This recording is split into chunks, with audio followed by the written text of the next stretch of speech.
Hi hello welcome to Ammulu KD channel. ఈరోజు మనం రాగి జావ ఎలా ప్రిపేర్ చేసుకుందో చూసుకుందాము.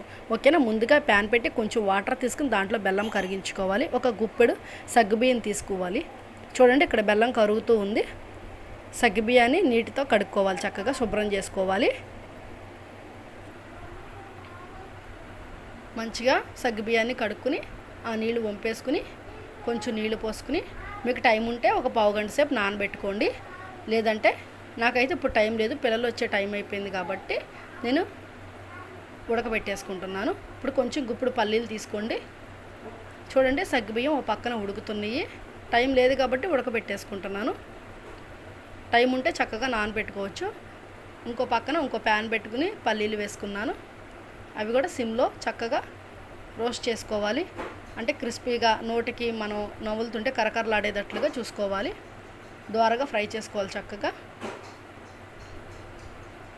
నెక్స్ట్ ఈ బెల్లం సిరప్ చక్కగా చూడండి, బెల్లం మొత్తం కరిగిపోయింది కదా. ఇప్పుడు ఈ ఉడకబెట్టుకున్న సగ్గుబియ్యాన్ని నేను బెల్లం వాటర్లో వేసేసాను. చూడండి ఈ రాగి జావ అనేది చాలా అంటే చాలా బలం పిల్లలకి. దాంట్లో సగ్గుబియ్యం కూడా వేస్తున్నాం కదా, చాలా హెల్తీగా ఉంటుంది.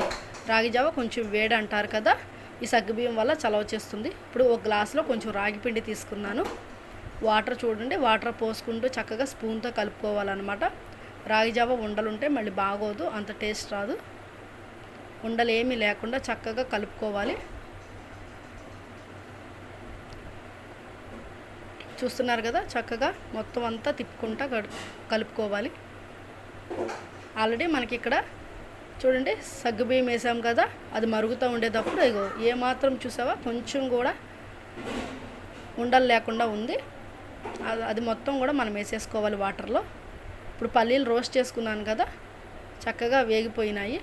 ఈ పల్లీలు కూడా ఒక గుప్పుడు తీసుకోవాలి. తీసుకుని ఆ రాగి జావలో వేసేసుకోవాలి. పల్లీలు కూడా చాలా బలం పిల్లలకి, చాలా హెల్తీగా. పిల్లలే కాదు పెద్దలు కూడా తాగొచ్చు ఈ జావని. బెల్లం కూడా చాలా ఐరన్ ఉంటుంది కదా, స్కూల్ నుంచి వచ్చే పిల్లలకి చాలా బలం అనమాట. స్కూల్ నుంచి రాగానే ఈ జావ ఇస్తే చక్కగా తాగుతారు. చూడండి ఇప్పుడు కొంచెం చిక్కబడింది. మరుగుతూ ఉన్నంతసేపు చక్కగా తిప్పుకుంటూ ఉండాలి. అది మరిగిన తర్వాత కొంచెం చిక్కబడుతుంది. ఈ కంటెస్టెంట్లో రాగానే మనం చక్కగా ఆఫ్ చేసేసుకుని గ్లాసులో సర్వ్ చేసుకుంటే చాలా బాగుంటుంది. పల్లీలు కూడా తాగుతూ ఉన్నప్పుడు మంచిగా పంట కింద పడుతూ ఉంటాయి, చాలా టేస్ట్గా ఉంటుంది. మా పిల్లలకి చాలా అంటే చాలా ఇష్టం ఈ జావ. స్కూల్ నుంచి రాగానే అడుగుతారు. మీరు కూడా ఒకసారి ట్రై చేయండి ఈ విధంగా.